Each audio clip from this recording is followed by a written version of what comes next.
Are you sending out your resume without getting callbacks? You might actually be raising some red flags without knowing.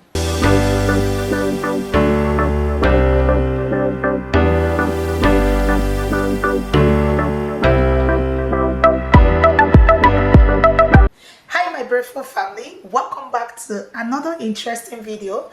If you are new here or this is your very first time you're seeing my face, hi, my name is Wendy, and in this channel I create educative content on how you can move into Canada with your family through different routes like express entry, provincial nominee program, visiting visa, study route, and work permit as well, and so many other routes, as well as news and updates regarding to Canada immigration.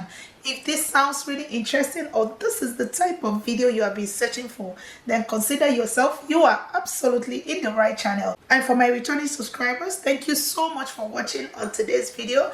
I really do appreciate you all for your massive support and your love for me in this channel. It really does goes a long way. If you're yet to subscribe to my channel, do not forget to click on the subscribe button, turn on your post notifications, so anytime I upload a new video like this, you will be the first to get notified. And as well, do well to like this video, drop your comment in the comment box below. If you have any question or there is something you really want us to discuss, do well to drop it in the comments, and I will be so glad to hear and interact with you all. And having said that, do not forget to share this video with your friends and your family.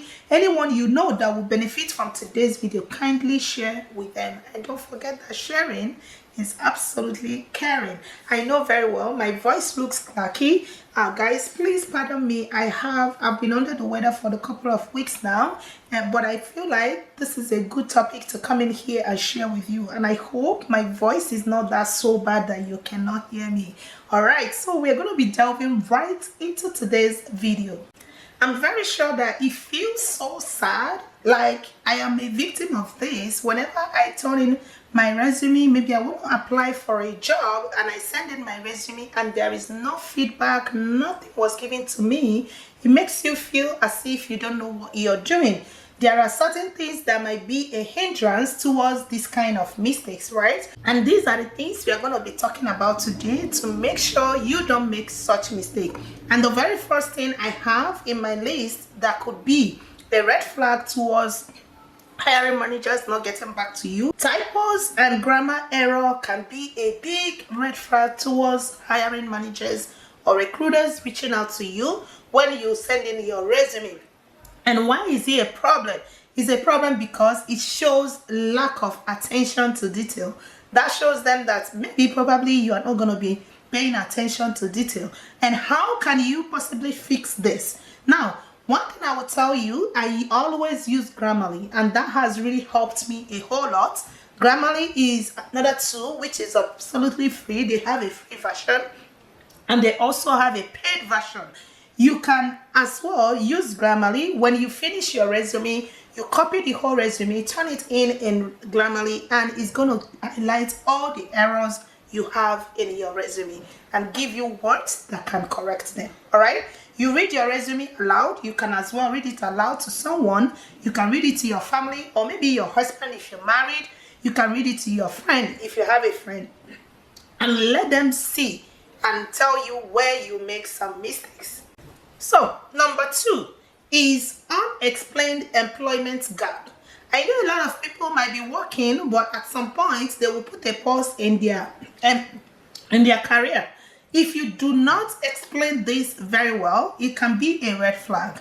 And why is this a problem? It's a problem because it raises concern about reliability or commitment. It might show that you are not committed, you are not reliable when it comes to sticking on your job.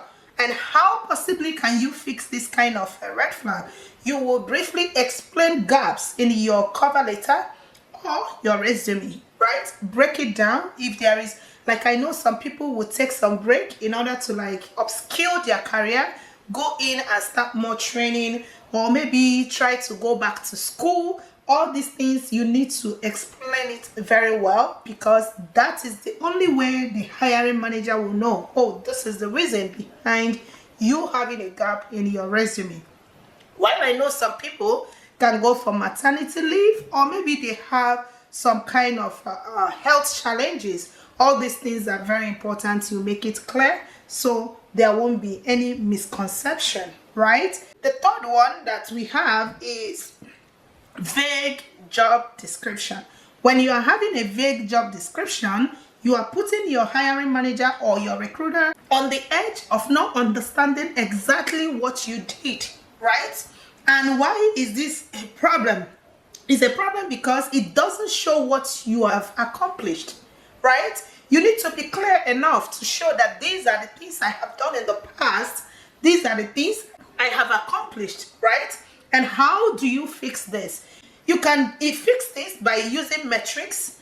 Have metrics. Like in Canada, it will be precise because recruiters, they like numbers. They like metrics. They like you to show them what did you do. You are moving from point A to point B. How did you achieve that, right? So you can use metrics. For example, if you have worked before, and you can start by saying increased customer satisfaction by 25% in 6 months. That is a metrics, right? And that is also an actual word showing them this was exactly what I did and how successful that particular thing was. So the very fourth one that could be a hindrance from you not getting a call back from your hiring managers or from your recruiters when you send in your resume could be overly long resume. Like, I'm going to pause a little bit and emphasize more on this because I know very well in this channel I have talked about long resume over and over and over and over and over again,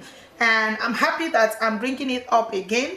Like, if you're applying for a job, hiring managers or recruiters do not have that patience to start reading over 4 pages, 3 pages, 6 pages of resume. Nobody have that time, right? So you have to be concise. You have to make sure that your resume you are tossing in there or you are sending is within the minimum number of resume. Assuming that you're a new career person, at least 1 or 2 pages is enough, okay? But if you have so many years of experience, you can cut it down to at least 3 pages. But I always recommend 2 pages. But if you cannot, when I moved into this country newly, it was so difficult for me to cut down my resume.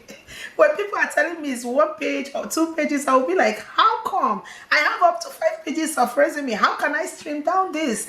No, but again, I have to do it because that is the only way that will guarantee or maybe will make me to get that job that I'm looking for. And what I did, I had to go into work. I have to, like, I started cutting down the all outdated experiences that I have, you know, so many things. Like the way we always have pictures, name, pictures, marital status, so many information that is not needed. I have to remove all those and make it like 2 or 3 pages. So why is this a problem? Because, you know, this is a problem. Recruiters spend only 6 to 10 seconds. Like I said, they spend only 6 to 10 seconds to read your resume, right? And I've already said that for you to fix this, make your resume shorter, right? Make the pages like 1 to 2. In max, maybe you have too much experience, you can make it 3 pages, but always recommend 2 pages max. Tailor it to the job you are applying. Very, very important. Like if you're applying for any job, make sure you tailor that resume to that particular job you are applying. Do not just use one singular resume and be applying for all the jobs that you have. No, because company A might have a specific need, what they are looking for in any candidates they're going to be employing, and they want to see those things, those criteria in your resume. So that is why you have to read through the job description, read your resume, and make sure they align. If they are not aligned, please try and fix that before you send your resume out. All right? Okay, so let's move over to the 5th thing that you have to make sure you don't do that so that you can get a call back when you send out your resume. Irrelevant work experience, like I just mentioned that now. I said that when I came in newly, I had to remove so many years of experiences, as in, if you're, take for instance, if you're applying for a job as a project manager and you are putting in customer service experience, or maybe engineering experience, all those things do not tally, right? You have to put in the experiences that matches with the job you are applying. Or you are applying for a healthcare job and you are putting something different from healthcare. No, that doesn't work, right? And why is this a problem? It dilutes your value proposition, right? So please try and cut down all this. Whatever you know that is not relevant when it comes to your work experience, please remove all those. And how do you fix that? Focus on transferable skills, right? You focus on your transferable skills, or create a relevant experience section, like maybe how to manage human beings, how to relate with stakeholders, people's skills. All those things are very important, right? Then the sixth thing that we have is using an unprofessional email. This one is very interesting. Using an unprofessional email. And why is this a problem? It can seem to immature or carelessness, right? Using emails that are not professional. Like, come to think of it, which email can someone even use that are not professional? Please, if you know that, drop it in the comment box of this video. Yeah, let's learn and know what are the unprofessional email addresses that you can use, right? That are not professional. Drop it, please. And how do you use that? Use a variation of your full name. Oh, now. So what it means is, if you have your email that is bearing maybe 042 at this, it's not professional. Like, you want to use, if your name is Wendy Nwajufo, you want to use your name, Wendy Nwajufo at gmail.com, or maybe Wendy.Nwajufo at this.com. That shows is a professional email address, right?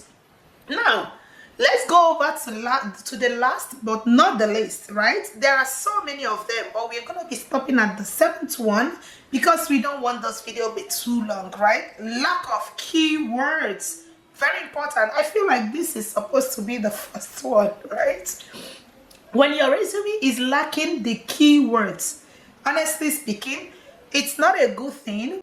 If your resume go through 8 years, it's going to be difficult for the system to pick your resume, right? And that is why it's a problem, because you won't pass application tracking system.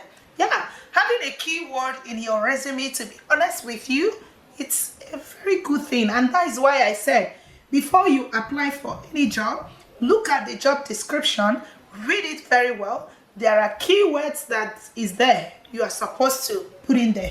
Now, let me give you an example. If you're applying for a healthcare position, you know that healthcare, they take care of patients and all that. They do bedside caring. They have to be people that have that empathy kind of spirit. And you don't have all these things in your resume. And you're talking about maybe farming. There is no how. 8 years is going to pick your resume. It's not possible. So you have to make sure. Or another example I'm going to give is, take for instance, you're applying for a business analysis job. You know that business analysts, they are the chain enablers, right? And you don't have some of the terminologies that business analysts do use in your resume, and you are talking something totally different. It's going to be way difficult for you. Okay? So how can you fix this? Scan the job description. I just mentioned that. Scan the job description and incorporate relevant keywords naturally.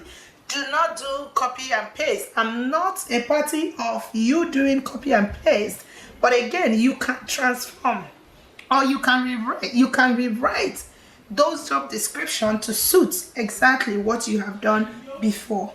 Now, which of these red flags are you familiar with, and which of them do you have currently in your resume that you want to change?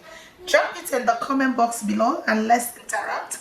And again, if you are looking at how you can structure your resume in a Canadian format, don't forget that I have a video in this channel where I explain explain extensively on how you can write a well-structured Canadian resume and stand out for that job opportunity you are looking for.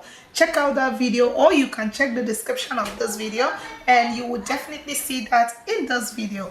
Having said that, I'm going to be ending this video right here, and if you have watched it this very moment, I want to sincerely appreciate you.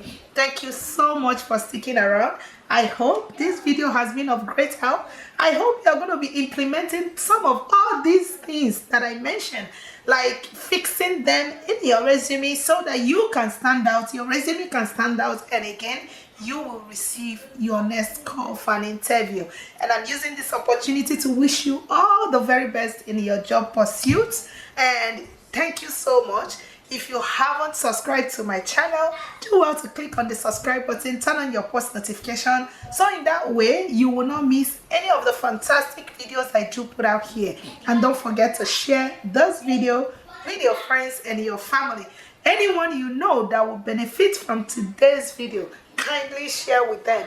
And don't forget that sharing is absolutely caring. Stay blessed, stay safe, until I come your way next time. Bye.